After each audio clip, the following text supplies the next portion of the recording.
রংপুরে ভরা মৌসুমে শীতকালীন সবজির ছড়াছড়ি, অল্প দামে কিনতে পেরে খুশি সাধারণ মানুষ। রংপুর সিটি বাজার থেকে আরো জানিয়েছেন প্রতিনিধি শাহরিয়ার মিম।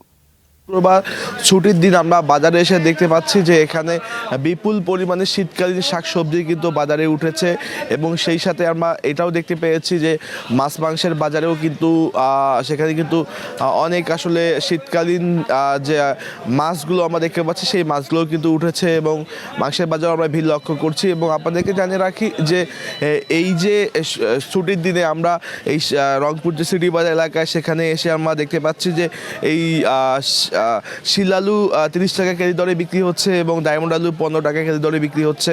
ফুলকপি ও বাঁধাকপি 10 টাকা দরে বিক্রি হচ্ছে। বেগুন, টমেটো এবং কাঁচামরিচ 30 টাকা কেজি দরে বিক্রি হচ্ছে। শুধু সবজির বাজারই আসলে দাম কম তা নয়, আমরা যদি আপনাদেরকে জানিয়ে রাখি যে রংপুরের যে মাছের বাজার রয়েছে সেখানে কিন্তু আমরা দেখতে পাচ্ছি যে বড় মাছের দাম আগের মতো দাম থাকলেও ছোট মাছের যে দাম সেটি কিন্তু কেজি প্রতি 50 থেকে 100 টাকা করে বেড়েছে। এই বিষয়ে কিন্তু আমরা লক্ষ্য করেছি। এবং অন্যদিকে যদি একটু জানিয়ে রাখি যে গরুর মাংস 700 টাকা কেজি দরে বিক্রি হচ্ছে, খাসির মাংস 1000 থেকে 1100 টাকা কেজি দরে বিক্রি হচ্ছে। এই বিষয়গুলো কিন্তু আমরা দেখতে পাচ্ছি। আর কি তথ্য আপনাদেরকে দিয়ে রাখি যে সয়াবিন তেলের বাজারে কিন্তু রংপুরের বাজারে কিন্তু এখনও সয়াবিন তেলের যে সংকট, সয়াবিন তেল কিন্তু এখনও এখানে স্বাভাবিকভাবে কিন্তু পাওয়া যাচ্ছে না, বিশেষ করে 4 লিটার কিংবা 2 লিটার।